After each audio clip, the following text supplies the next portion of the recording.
All right, welcome once again to the Growth Factory. This is where billionaires are made. Yeah, we actually literally mint billionaires on this show. And I'm glad you are here today. The things we teach here are so phenomenal, so easy, so simple that if you're not paying attention, you could miss out on something that has the capacity to change your life forever.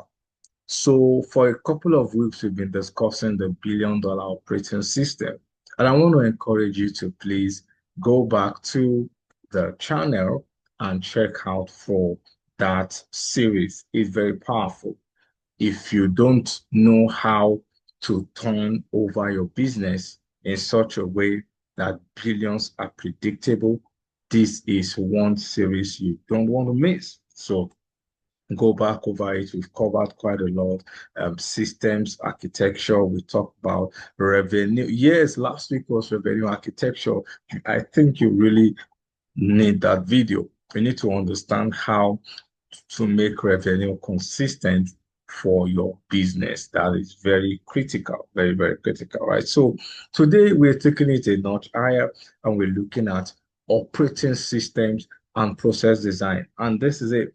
How do you build systems that scale without you?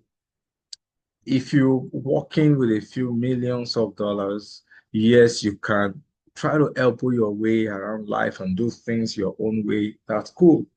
But when you are hitting the billion-dollar mark, there are so many things you will never be able to do by yourself because at that level, what you need is the capacity to leverage on other people's time, other people's money, other people's resources. To create leverage, you need system. And today, we will be talking about operating systems and process design. And I want to say a big welcome to Growth Factory today. Right, before we go, what is our vision here? I told you here we mint billionaires. Our vision is to be directly responsible for the emancipation of 1,000 billionaires, of the African descent by the year 2025. We want to see at least 1,000 billionaires emerge from the African soil by the reason of our activities on the Growth Factory. Like I always say, we're going to hit the 1,000 billion mark. Just make sure you are one of them, right? Make sure you are one of those 1,000 billionaires. And another thing very critical is that even if you don't eat a billion, you might just eat several hundred of millions, right? So that is critical. So, and how do we do that? Is by equipping MSMEs with the transformative knowledge, strategic tools, and growth capital, and also a supportive community. So you need to join the Growth Factory if you're not yet a member of the Growth Factory community. You need to be here because this is where we build ourselves, we encourage ourselves, we hold ourselves by the hand, and we help ourselves to grow, right? So what do we have for today? So we're going to go through 4 layers, but I must confess that, while I was preparing for this, I saw that this content is much. If I'm going to do this in a normal 1 hour session, I'm going to rush through a lot of things, and I don't think it will be helpful for you. So I've decided to break it into 2. So I'm going to take the second part next week, right? Very critical next week. So basically, this whole thing covers strategic frame, system architecture, process design, automation, and delegation. And there's another part we're going to do last week, which is the live build. You're going to build these processes yourself. So by the time you are able to build one of the processes, then you can use that knowledge to do every other part of your operations. Now, these things are easy, but sometimes we just need somebody to hold our hand so that you can be a full person, who really knows what they are doing and more importantly, where they are going. I learned a quote many years ago, reading the book, The Success Principles by Jack Canfield. And he said in that book, he said, One of the quotes, in the book says something, the world steps aside to let any man pass who knows where he is going. The world steps aside to let any man pass who knows where he is going. So one of the things that you will learn on the growth factory is that you'll be able to define clearly where you are going and to design the path that will take you there, to define clearly where you are going and to design the path that will take you there. So let's go on this journey together today. So first, we start with strategic frame. One of the things that we need to be able to, clarify, discussing this issue of strategic frame is this, right? Are you doing the work or you are designing the system? Are you doing the work or you are designing the system? One of the things that you must be able to do as an entrepreneur, as a business owner, is that you need to be able to tell yourself the simple truth if you are actually designing a system or you are just doing the work. Doing the work means that you are buried in the business. Designing the system means that you are working on the business. Let me say that again. Doing the work means that you are buried in the business. You are in the everyday operations. You're just into it. You are everywhere. But when you design a system, then it means that you have the ability to think, to remove yourself from the entire, work going on, and you can see the business from afar. That is when you are truly designing a system. And this is critical. If your business cannot run without you, one of the things you need to understand is that you don't own a business. What you have is a job. If your business cannot run without you, you don't own a business. What you have is a job. So think about it. Are you truly running a business or you actually have a job, but you pay yourself, right? So you pay yourself, but it is still a job, right? So let's be frank with it. So look at it this way. There are three levels of business. So the hustle level is where you do everything. You are just everywhere. You are everywhere. You are the marketer. You are the procurement person. You are the office management person. You're just everywhere. I was talking to one of my business friends. Not too long ago, recently, and I saw that this person is big, right? He's made a lot of money. He's done a lot of stuff, but he can't rest. And then, I realized that there are so many people like that. He can't rest. So this person is aging faster than, he should look actually, right? Because if you see him, you think, oh, he's many years older, almost 70 because of the way he looks. But he has a lot of money. So I was talking to him. I said, what's the problem? And then I realized that even though this guy makes a lot of money, but he's still hustling. He does everything. He does everything. So I was now encouraging him. So I was trying to help him see that at a certain stage in your work, you must become more strategic. You must become more strategic, right? When you move to the strategy level, you are no longer bogged down, disturbed, held down by the daily operations. You allow other people to take that task off you. By delegating the mundane, then you have the capacity to think clearer, to see bigger things. You have the capacity to network with more people who would bring in that growth that you have been looking for. So you cannot be hustling and think that you are building. So it's okay if you start there. But as a certain level, after 2, 3 years working in the job, you should be moving towards becoming a business, meaning that you still in the business, but then you now have other people who do stuff for you. That way, it frees you to be able to leverage on their time, their resources, their expertise, their money. You leverage on other people to create bigger results, to create bigger things, right? So, and while you are doing that, another level is for you to then build a system to the point where you don't need to be there for things to move.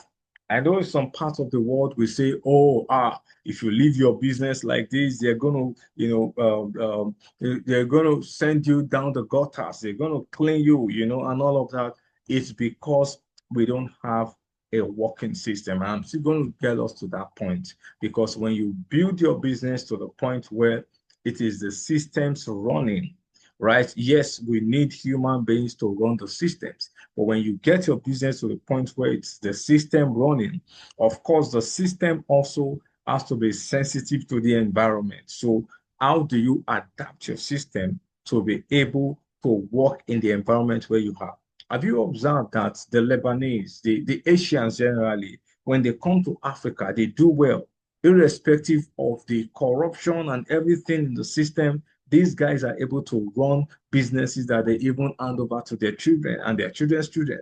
How are they able to do it? It's because they understand the political and social system in which their own business runs. And then they are able to build systems that ensure that they can beat the external system.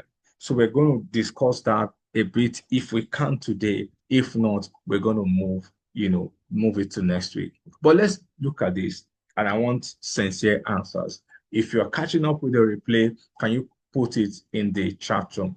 Where are you now in your business? Or what level of business are you? Are you in the hustling stage, the business stage, or the system stage? Can I get one or two comments from those who are joining the live session? Where are you now? Why do you think you are in that level right now?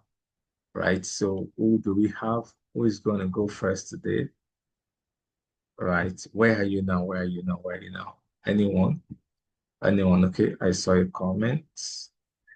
Okay. Okay. Thank you. One of the persons says in the us list is, if you see the box covering, so it shows that, yeah. So if you feel like you are still in the hustling phase, it's okay, right?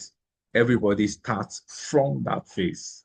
Everybody starts from that phase, right? So the beautiful thing is that is why we are here on the growth factory, right? And that's why we are here in the growth factory. The whole idea is to be able to shift our mind, from that point where it looks like you're just there trying to make everything work, to the point where you can clearly say that, yes, you have a structure on ground that you're running, and you are able to leverage on other people, and then you move from there to creating a system. If you are catching up with the replay, I like to see where you are in the comment. That's very critical, where you are. There's no shame to it, right? Everyone you see today, every billionaire you see today, talk about Bill Gates, talk about Steve Jobs, talk about just mention them, right?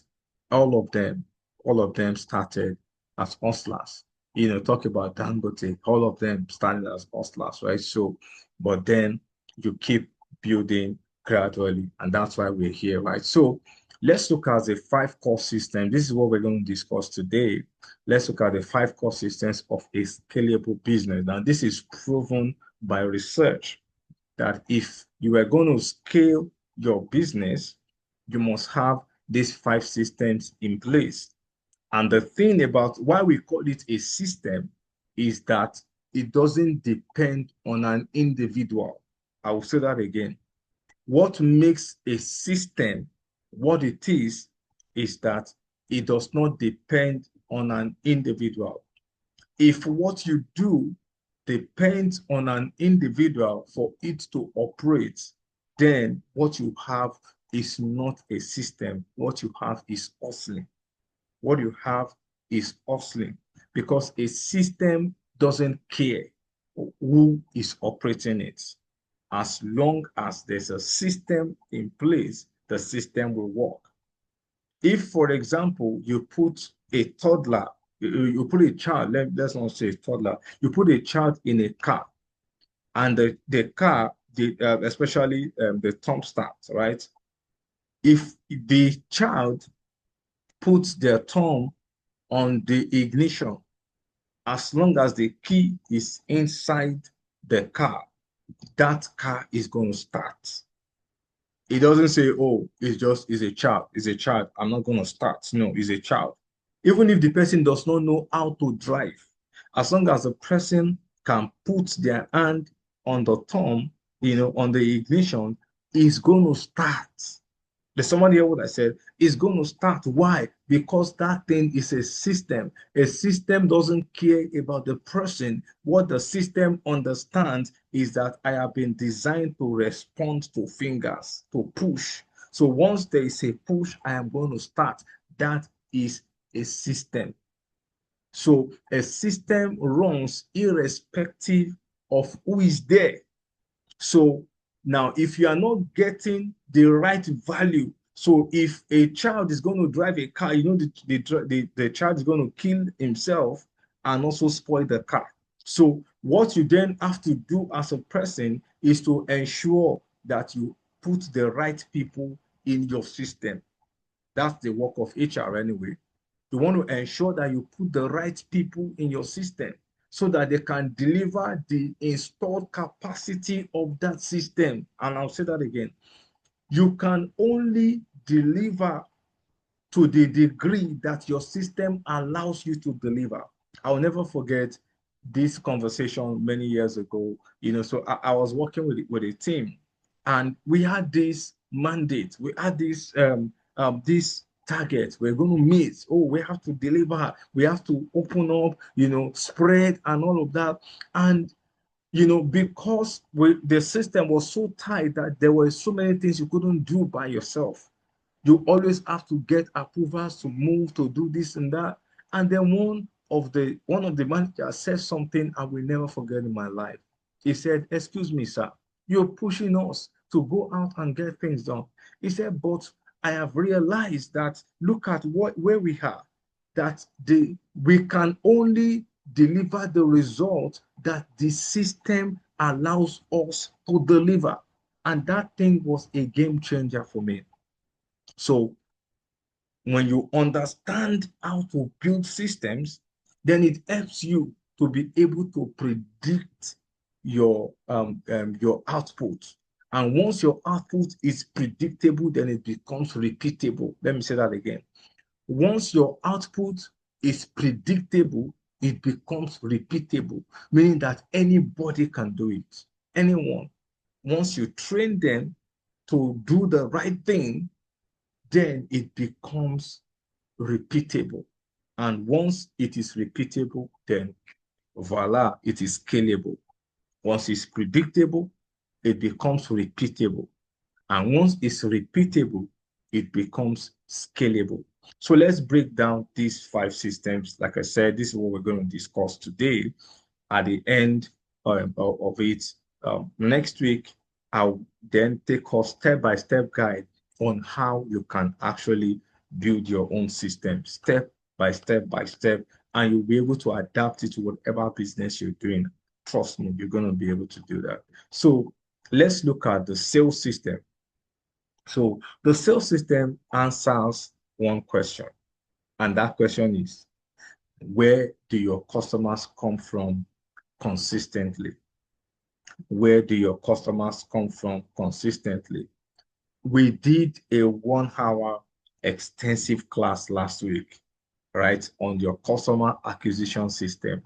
So I will not overflow this one at all. I will just refer you to go and catch up with that video. It's right here on this channel, right? If you go to the home of Boardroom NG, right, you're going to see that video, customer acquisition system. So it's a big deal. It's a very, very big deal. But let's just take a broad overview tonight, right? So when you talk about your sales system, one of the things you want to pay attention to is your lead generation. Your lead generation means that who are the people that encounter your business, how do they encounter you? How do they see you? How many people know that you exist? So I learned something many years ago in marketing they call the law of average. The law of average says that a certain percent of the people who encounter you will eventually patronize you. So it's a funnel. So let's assume that your business is able to reach 100,000 people. And out of the 100,000 people, only 1,000 make a decision in your favor. And then that becomes predictable. So 1,000 of 100,000 is how many percent? That's 1%. That means that for every 100,000 people who see your product, who see your service, only 1,000 will make a decision in your favor, will make a decision. Either they will click, they will subscribe, or all of that. Only 10%, only 1% will do that. So once that data becomes predictable, so what then do you think you will do? If you want to raise your stake to 2,000, you want to have 2,000 engagements, what do you have to do? Then you raise your reach from 100,000 to 200,000. That's what it means. That is your lead, right? So once you see that, then you can say, oh, if one for every 100,000 we push out, then 1,000 responds. So if you want to increase to 2,000, then you push it to 200,000. You want to increase to 3,000, then you push your reach to 300,000. That's basically what we're saying. So that is your lead generation, right? So you want to ensure that you are reaching, and more importantly, you're reaching the right people. You are reaching the right people. So that's your lead. So who are the people who see you, who know you, who are interested in what you do? Very critical. Then the other part is, how do you get them from seeing you, from noticing that you exist, to actually making a decision in your favor, right? That is your conversion process. So your conversion process could include so many things. Sometimes it could include you giving a freebie. So you go to some websites and they tell you sign up and get a free ebook, or get a free workbook, or get a free, some will say, oh, get a 30 minutes free call, free discovery call. Why do you think they are doing that? They are trying to make you to take a decision. Make a decision. That's the entire idea. Make a decision. Some people will say 3 days trial free. Some will say 30 days trial free. Why do you think they are doing that to you? They want you to make a decision. Because if you enter the pool, and you take that free offer, chances are that you will buy. When you use a system for 30 days, and that thing really helps your productivity, there is a very high chance that you will continue using that product, because they've been able to convince you for 30 days that this thing is very critical for your evolution. Once you use the system for 30 days and you can see that truly it has made your life easier, better, faster, less stressful, what you are likely to do is that you are likely going to make a decision. So the question is, what is your conversion process like? How do you encourage, engage, enable, create an environment that makes your customers to easily decide in your favor? That is your conversion process. And you can measure your conversion rate, like I said. So if out of 1,000 people who eventually make a decision, so let's say only 100 buy eventually within a particular period, only 100 of them buy. Then the question is, you want to check, why are they buying? What are they buying? Why are they buying? What are they buying? Right? So when you look at what they are buying and you understand why they are buying, then you can increase your what?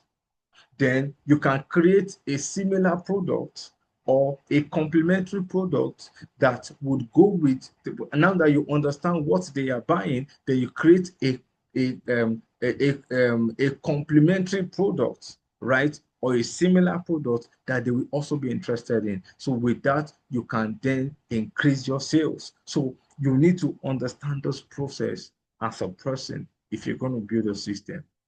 Then part of your sales system, the critical part of it is your follow-up.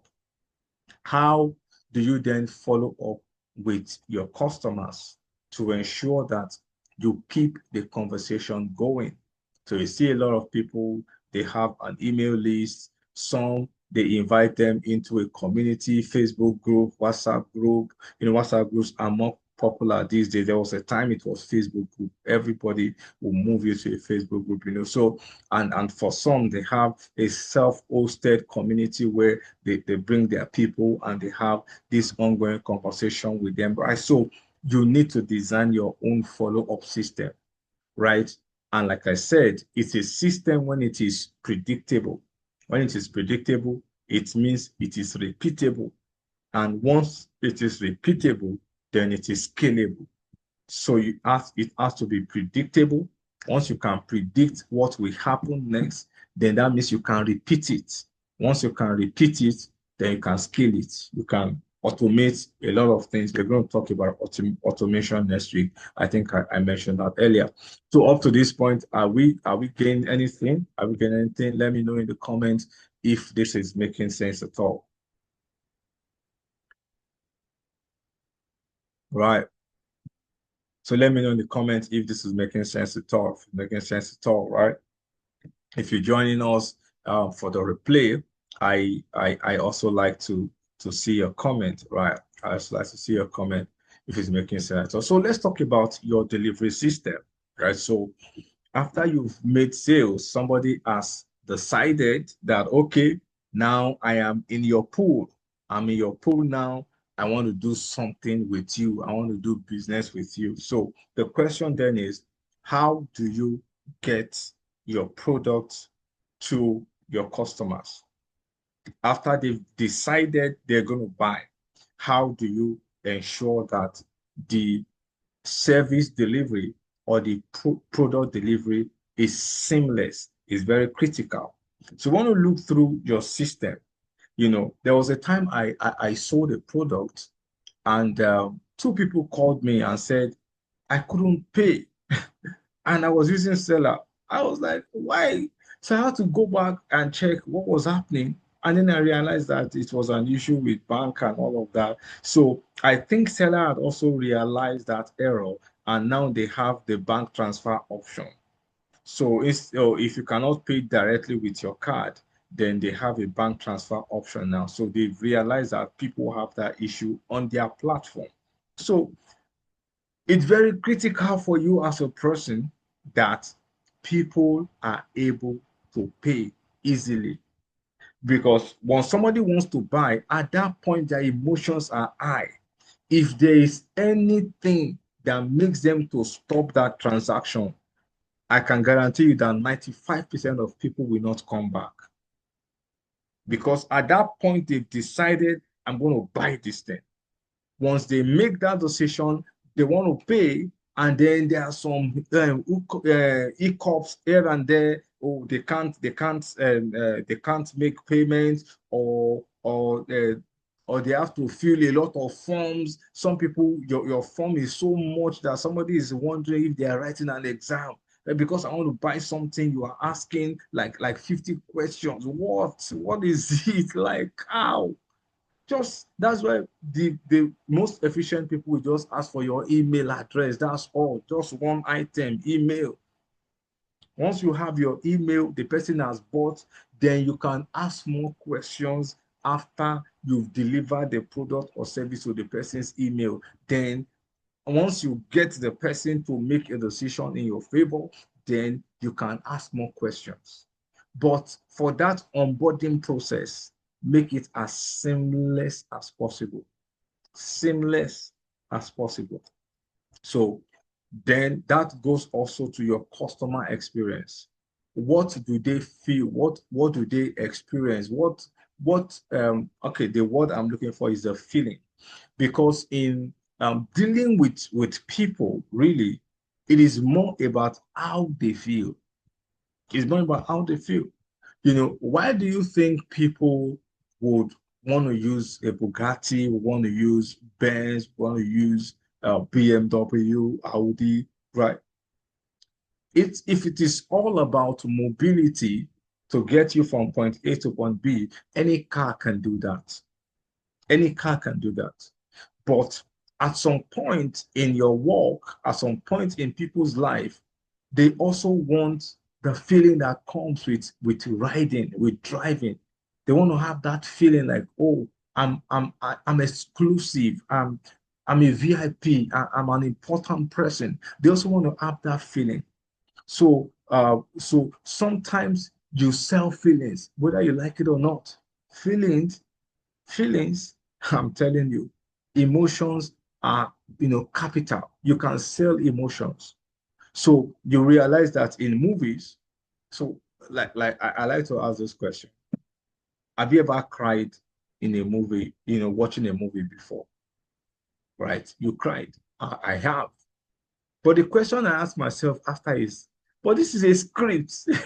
This is somebody's script. You are watching a script, something that is scripted, right? And you know it is scripted. Yes, yet you are crying. Why are you crying? It's the emotions they are passing across to you. So you can imagine that if somebody can do that in a movie, how much more you that you are selling something. You must be able to make the people who patronize you to feel something. To feel something. That's what we call experience. It's the feeling that you evoke, with your product, with your service, with your interactions. The way you make them feel is very critical. And another point here is the quality control. So one of the things I like to say um, when it comes to dealing with people is that some people feel like, oh, it's not about quantity. Let's just have a lot. It's not just about having a lot. One of the critical things is that have quality first, then you can replicate your quality. So if you give more of quality, then quality will bring more of the quantity, because people need to see the quality that evokes out of you, that goes out of you, that you are giving out. They need to see that quality first. So when they see the quality, then the quality then after a while begins to produce the quantity, right? So pay attention to quality and don't go below. Have a benchmark below which you cannot go. That if anything happens and you need to go below that your benchmark, recall the product and tell the customer, I'm sorry, this is not us. And even if it means it's going to cost you something, go all the way and ensure that you deliver quality. I'm telling you, one of the things that will happen to you is that you will think that that customer is small, or you will think that it's just something small they are buying. But the truth is that that that extra mile you have gone for that one customer is a seed you have sown that would come back to you many times over. Because once you set that standard, we cannot go below this. Nature would ensure that you will always be above that standard. Nature would ensure that you will always be above the standard you have set for yourself. Just think about it. There are many things you thought you couldn't do like 5 years ago. But you are doing them now, you are not even aware that you are doing them. You are doing them unconsciously, and everything is working without you even thinking, even blinking, whether it's working or not. Why do you think you're able to do that? Because you have set a standard for yourself below which you cannot go. Once your mind can comprehend that, and you can tell yourself, we are not going below this. Trust me, eventually you will always be above that level. So let me ask you this question. Do you have a standard below which you cannot go in terms of how you talk to your customers, in terms of the experience they have with you, in terms of the quality of your offering? Do you have a standard below which you cannot go? If you don't have that standard yet, please go back and look at the drawing board and see the things that you need to redo, because these are the things that ensure that you truly, truly have success in what you do, right? Good, good, good, good. So growth without delivery structure will destroy your reputation. That's critical. That's one of the things I put down in my notes.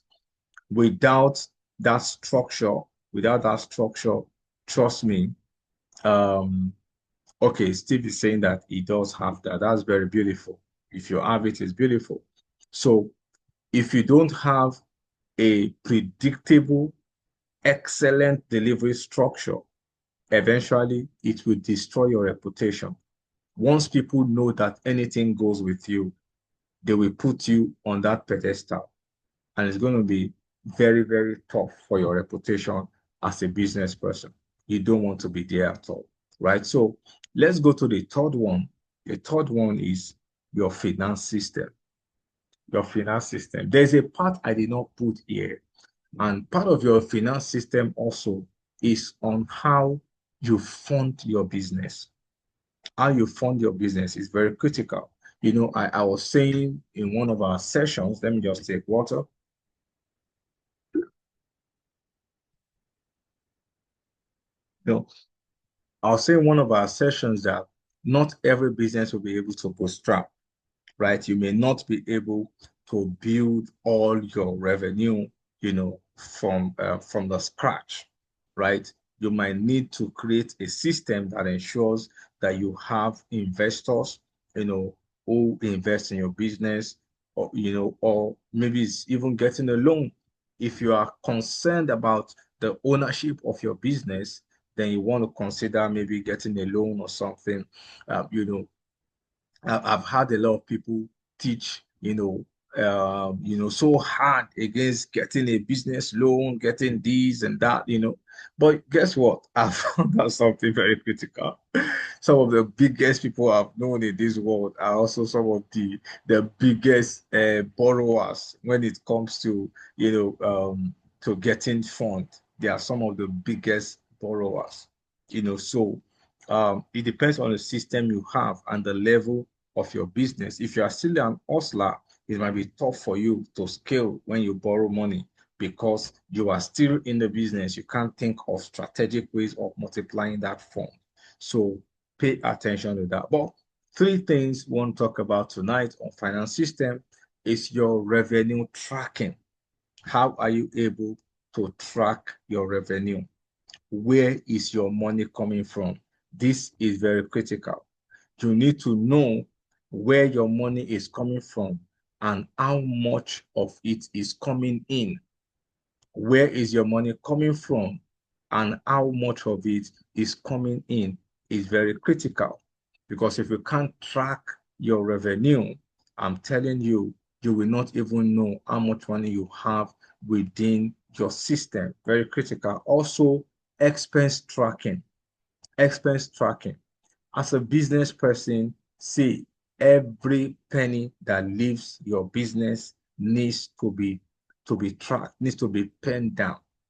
Every penny, because some people will say, "Oh, I don't even know where my money is going." You will not know where your money is going if you are not tracking how you are spending it. And one of the things I've realized about money is that sometimes it's as if it has wings, it flies.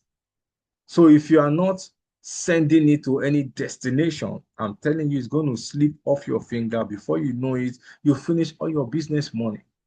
One of the bane of African entrepreneurs is that you make some big deals and then you make money.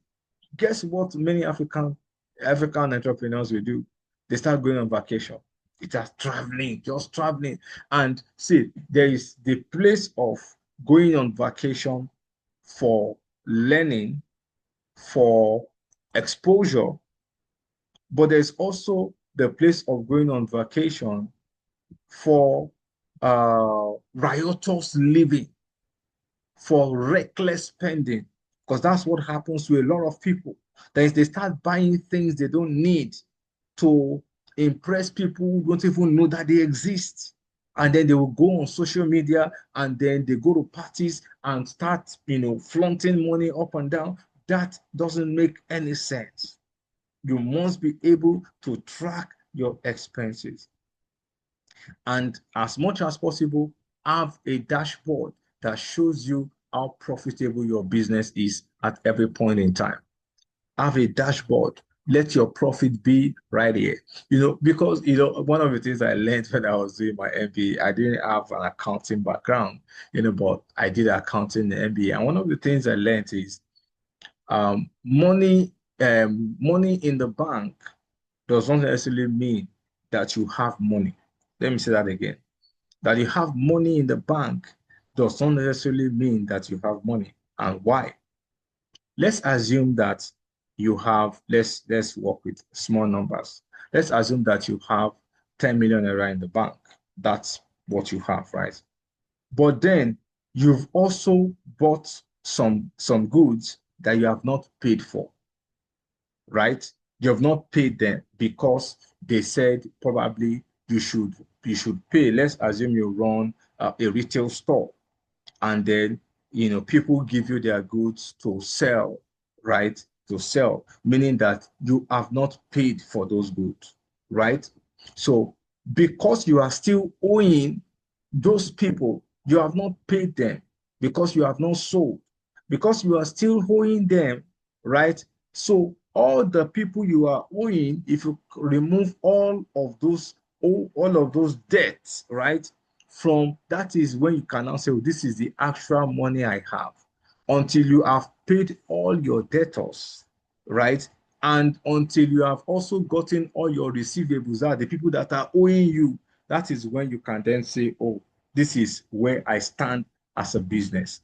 So you see a lot of people who have collected goods, here and there, they have not paid. And because there is more money in the bank account, they start running up and down. They start flaunting it. Some people will collect maybe a project and they pay you a certain percent upfront. Once that money lands into your bank account, the next thing you're thinking is, oh, you want to go to Bahamas, you want to go. You've not executed the project. You've not executed the project. That's what kills a lot of businesses.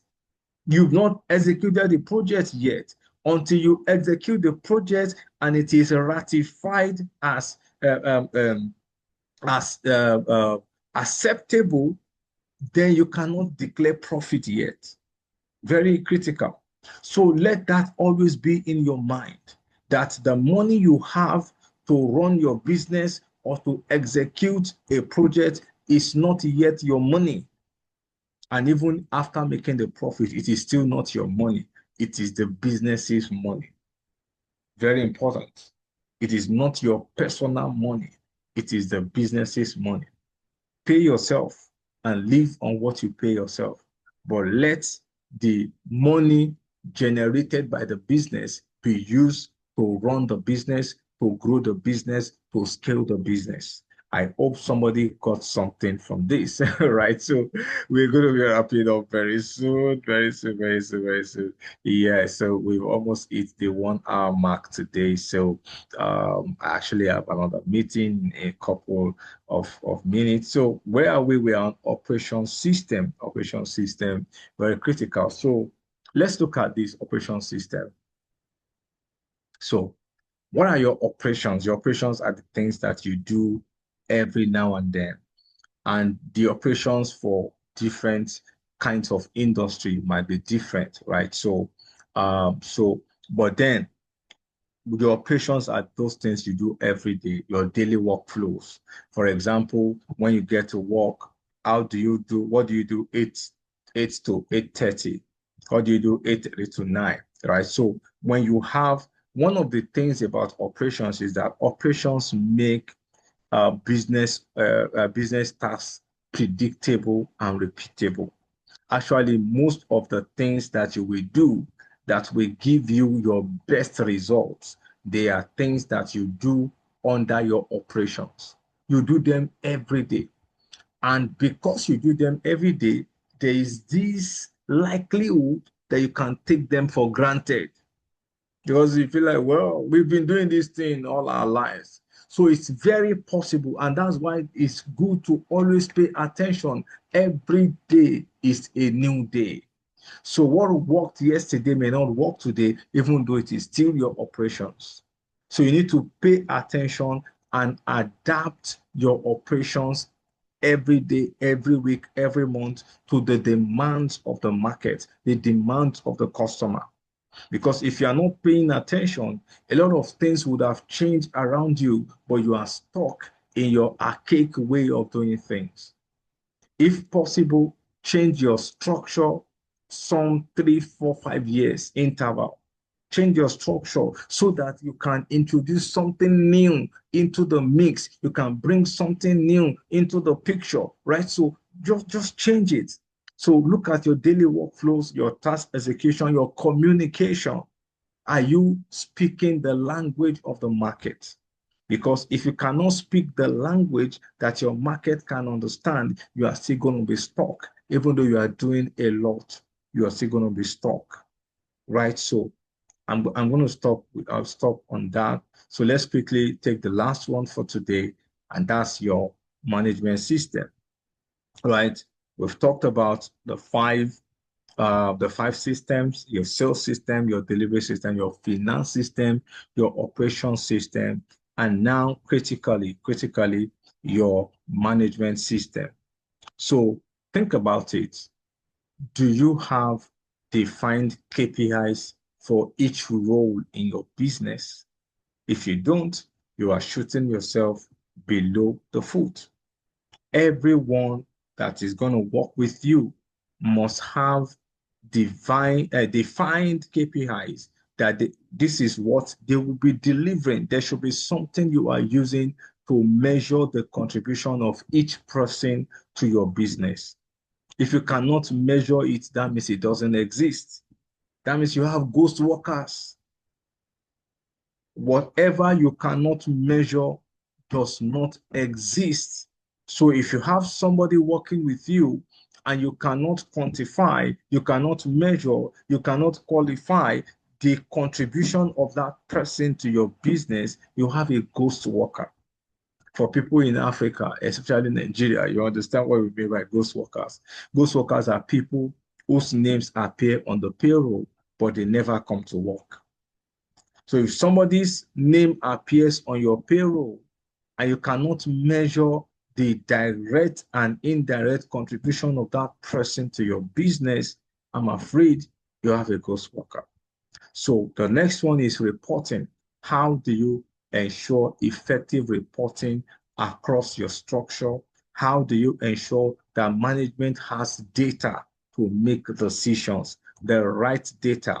How do you vet your data? How do you collect your data? How do you treat your data? How do you analyze your data? Right? So very, very critical. Without data, your decisions are based on guesswork. Without data, your decisions are based on guesswork. If you have been around for a while, you have had people say data is a new oil. Data is a new oil. Everything you work with right now centers around data. Very critical.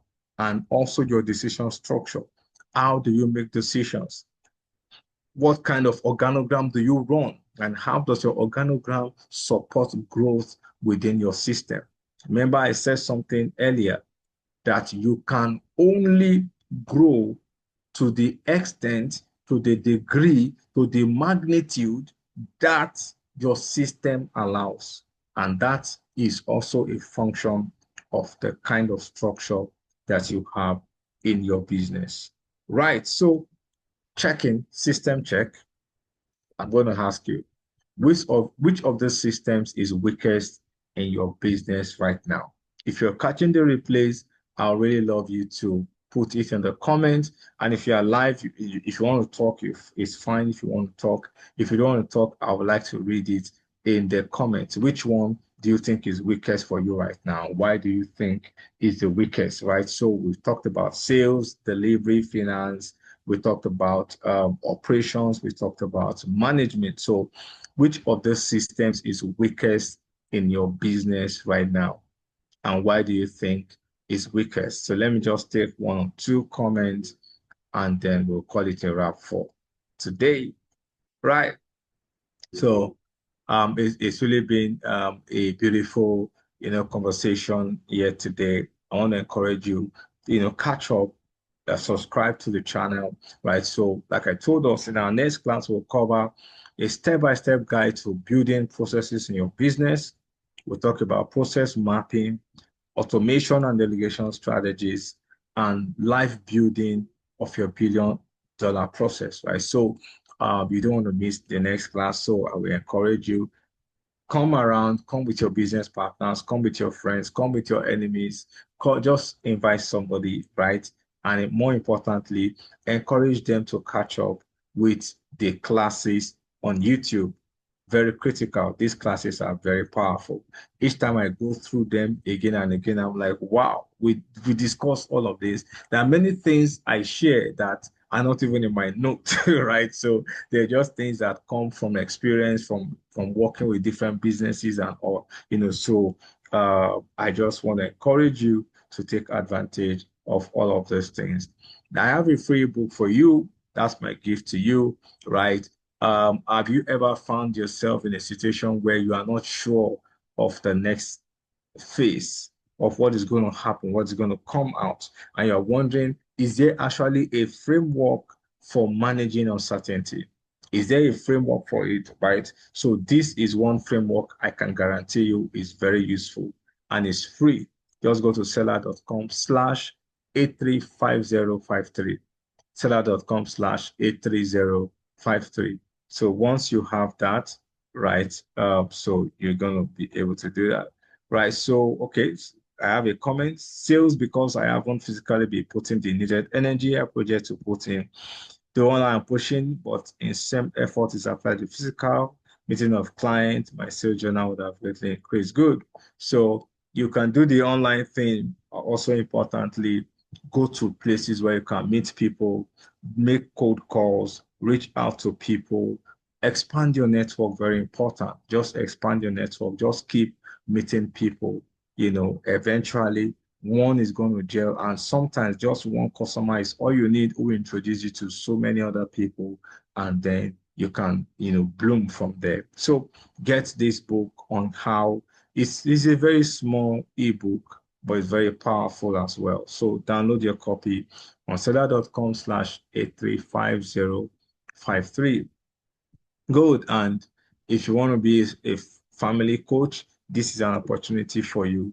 This is really critical. It's very, very important for you, right? So check seller.com UAE 56M 55071. The link is also in the description, so you can as well download it. And if you want your marriage to be in another level, in another dimension, right, this is also for you, right? The strategic marriage. There are a lot of exercises in this book. If your marriage is getting dry and you guys are always fighting all the time and you don't like third party, this is a very good resource for you. You can get it for a token on seller.com/A6HD617 R6861. So I'm saying a big thank you to everyone. Remember to subscribe to our YouTube channel and join the Growth Factory, bit.ly/100x_growth. So till we see another time, keep winning, keep building, and keep making the billions. I love you and I believe in you. And I say thank you and see you at the next episode. Bye. Wow. Thank you everyone for making it